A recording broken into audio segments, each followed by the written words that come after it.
그날 모세의 책을 낭독하여 백성에게 들렸는데 그 책에 기록하기를 암몬 사람과 모압 사람은 영원히 하나님의 총회에 들어오지 못하리니 이는 그들이 양식과 물로 이스라엘 자손을 영접하지 아니하고 도리어 발람에게 뇌물을 주어 저주하게 하였음이라. 그러나 우리 하나님이 그 저주를 돌이켜 복이 되게 하셨다 하였는지라. 백성이 이 율법을 듣고 곧 섞인 무리를 이스라엘 가운데에서 모두 분리하였느니라.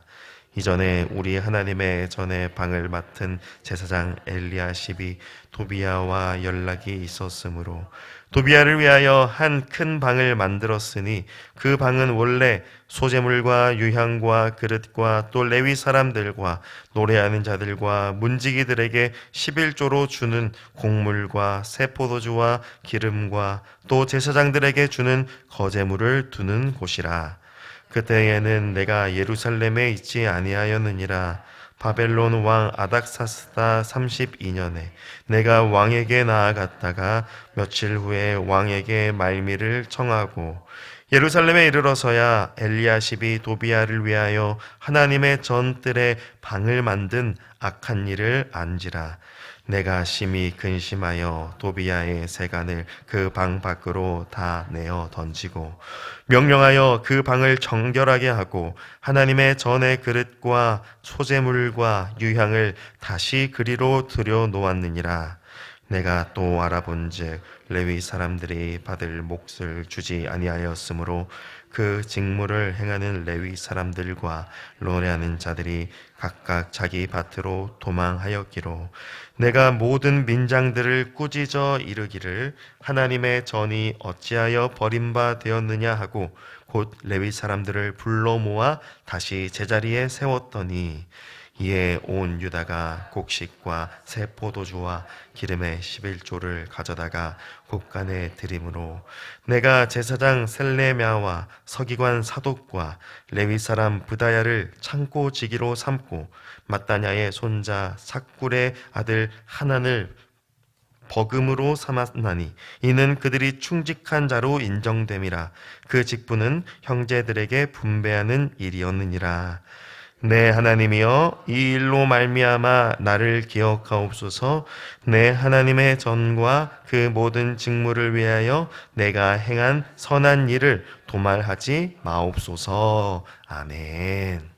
사랑하는 성도 여러분, 오늘 말씀은 느헤미야가 개혁을 선포하고 실행하는 것을 우리에게 말씀하고 있습니다. 느헤미야는 예루살렘 성벽과 성전의 회복을 이룬 후에 이제 그곳에서 하나님을 섬기며 예배하며 살아갈 백성들을 새롭게 하고자 했습니다. 성전과 성벽이 단지 건물로만 지어져 있지 않기 위해서는 반드시 그곳에서 하나님을 섬기며 예배하는 이스라엘 백성들이 개혁되어야 하기 때문입니다. 느헤미야가 백성들을 개혁하기 위해 무엇을 하고 있습니까?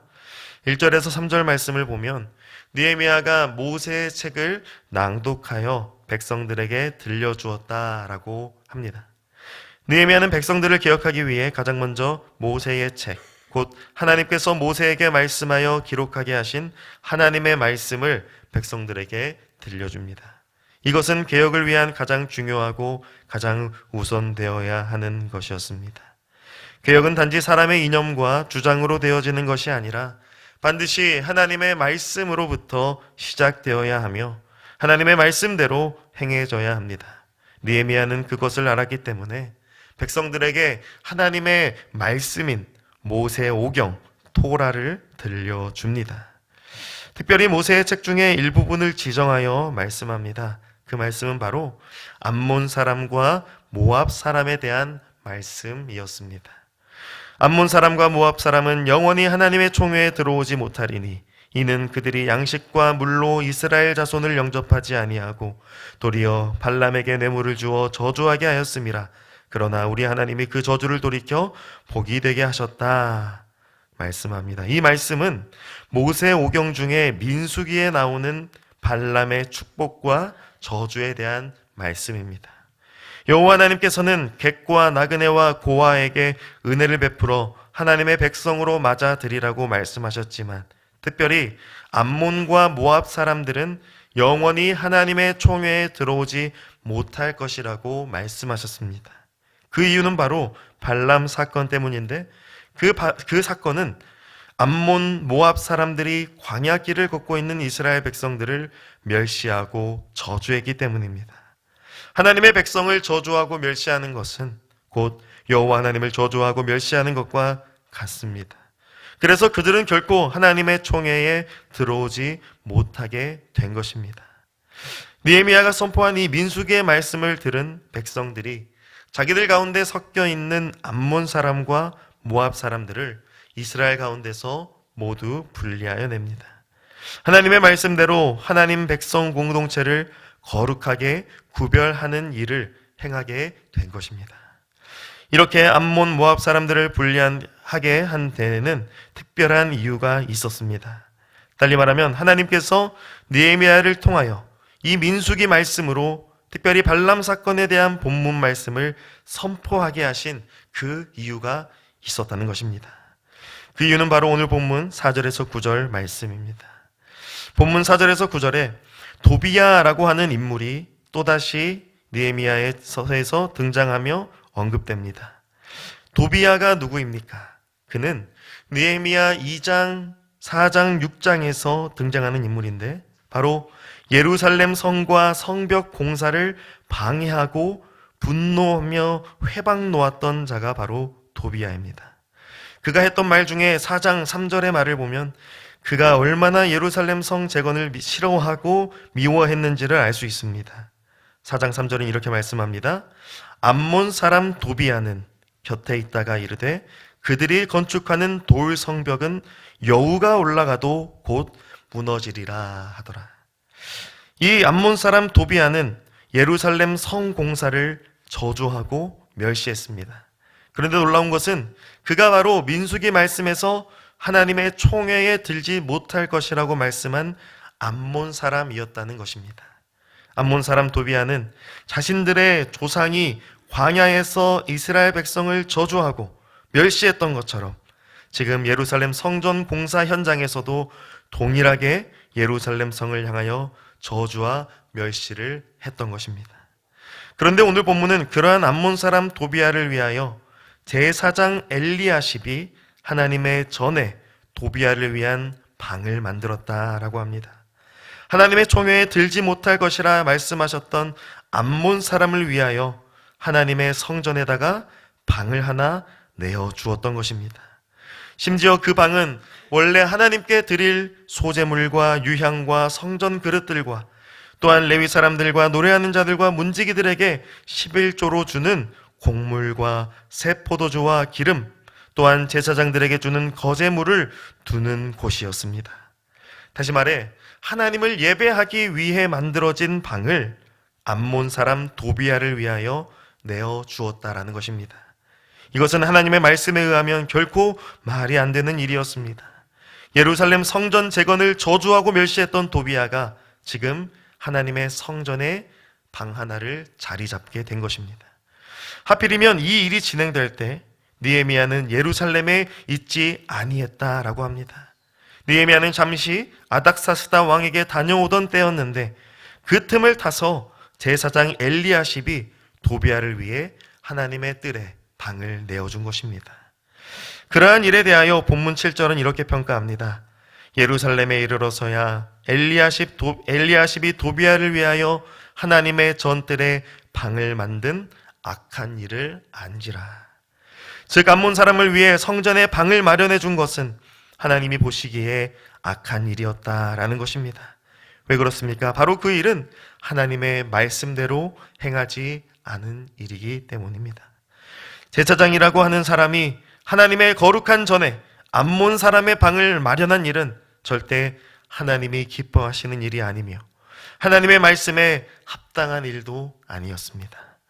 혹시나 암몬 사람 도비야를 불쌍히 여겨 선처를 베풀어 주었다고 한들 그 일은 절대 하나님의 말씀과 하나님이 정하신 질서에 합당하지 못한 악한 일이었습니다. 단지 선의와 선처를 베푸는 것이 잘한 일이거나 옳은 일이 아니라 그것이 하나님의 말씀에 어긋나거나 하나님이 정하신 질서에 따르는 일이 아니라면 그것은 하나님 앞에 악한 일이 되는 것입니다.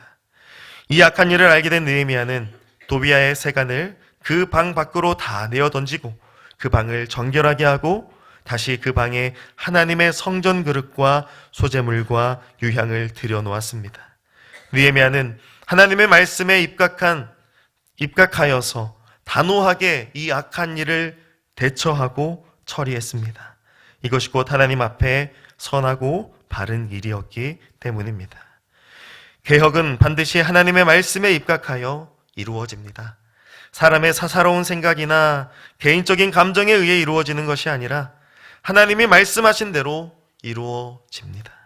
그리고 그 개혁은 반드시 하나님 앞에서 악한 일을 바로 잡는 것으로 나타납니다. 하나님 말씀대로가 아닌 단지 사람의 생각대로 되어지고 있는 일들을 다시 하나님 말씀으로 올바르게 바꾸어내는 일이 바로 하나님이 말씀하시는 개혁입니다. 따라서 우리는 하나님의 말씀이 우리에게 어떠한 모습을 말씀하는지를 늘 듣고 깨어 있어야 합니다. 그렇지 않다면 우리 스스로가 개인적 판단에 의하여 행하는 일들이 그저 겉으로 보기에는 좋아 보인다 하더라도 하나님 앞에 악한 일로 판단받을 수 있습니다. 하나님은 단지 눈에 보기에 좋은 일이 아니라 하나님 말씀에 근거한 거룩과 정결을 우리에게 말씀하십니다. 느헤미야가 일으킨 개혁과 같이 우리 역시 항상 우리 삶에 하나님 말씀에 근거한 거룩과 정결로 점검되어지며 또한 단호하게 악한 일들을 개혁해 가야 하는 것입니다. 오늘 본문 마지막 10절에서 14절은 느헤미야의 개혁으로 인해서 은혜를 입게 된 자들, 곧 레위 사람들과 노래하는 자들에 대하여 말씀합니다. 암몬 사람 도비야 때문에 쫓김당했던 레위 사람들과 노래하는 사람들, 심지어 하나님께 드려질 예물들이 다시 하나님의 성전으로 돌아오게 됩니다. 다시 제자리를 찾게 된 것입니다. 그래서 13절 말씀에 느헤미야는 제사장 셀레미야와 서기관 사독과 레위 사람 브다야에게 창고지기의 직분을 줍니다. 이전에 도비야에게 성전방을 내주었던 제사장 엘리야십은 더 이상 언급되지 않습니다. 나중에 느헤미야 13장 28절에서 마지막으로 그 이름이 등장하는데 그의 가문에서 나온 자가 호론 사람 산발랏의 사위가 된 일로 인해 이스라엘 총회에서 쫓겨남을 당하게 됩니다. 이것을 통하여 우리는 하나님의 말씀으로 이루어지는 개혁이 하나님을 향한 제사와 예배의 회복으로 이어진다는 걸 알게 됩니다. 하나님을 향한 예배와 제사가 아닌 단지 사람을 위한 일로 성전을 악하게 사용했던 것들이 개혁되어졌을 때 비로소 하나님을 예배하는 레위 사람들과 노래하는 자들, 그리고 하나님이 받으셔야 할 헌물들이 제자리로 돌아오게 되었습니다. 우리는 하나님의 말씀으로 우리의 예배와 우리의 삶을 늘 점검해야 합니다. 그럴 때 우리의 마음과 삶의 자리에 있어서는 안 되는 악한 것들을 물리칠 수 있고 그것이 하나님의 거룩과 정결을 회복할 수 있으며 비로소 하나님이 받으실 예배와 예물들로 채워질 수 있습니다. 사랑하는 성도 여러분, 바라기는 오늘 말씀을 기억하며 우리 자신을 하나님의 말씀으로 늘 개혁해 가기를 소망합니다. 사람을 위해서 또는 악한 일을 위해서 내 마음에 또는 내 삶에 방을 내어주는 것이 아니라 하나님의 말씀으로 내 마음과 내 삶을 새롭게 하고 그곳에 있어야 할 정결과 거룩, 하나님을 향한 예배와 찬송이 회복되기를 간절히 축복합니다. 오늘도 하나님 말씀 의지하여 내 마음의 자리를 하나님께 드리는 온전한 예배자로 거룩한 주님의 백성으로 살아가는 저와 여러분 그리고 광명교회 되기를 주님의 이름으로 간절히 축복합니다. 아멘. 하나님 아버지 감사합니다. 하나님 말씀으로 우리의 마음을 깨우쳐 주시니 감사합니다. 우리 마음 한자리에 혹시나 하나님 말씀이 아닌 말씀에 어긋난 악한 것들이 자리하고 있지 않은지 돌이키고 회개하여 주시옵소서. 하나님의 말씀에 입각하여 우리의 마음과 삶의 개혁을 이루어가게 하여 주시옵소서. 그리하여 내 마음과 삶의 자리를 주님으로 채우게 하시고 주님 앞에 드릴 예배와 찬송으로 채워가게 하시고 주님께 드릴 헌물로, 주님께 드릴 영광으로 채워가게 하여 주시옵소서. 이 모든 말씀 우리 주 예수 그리스도의 이름으로 기도드리옵나이다. 아멘.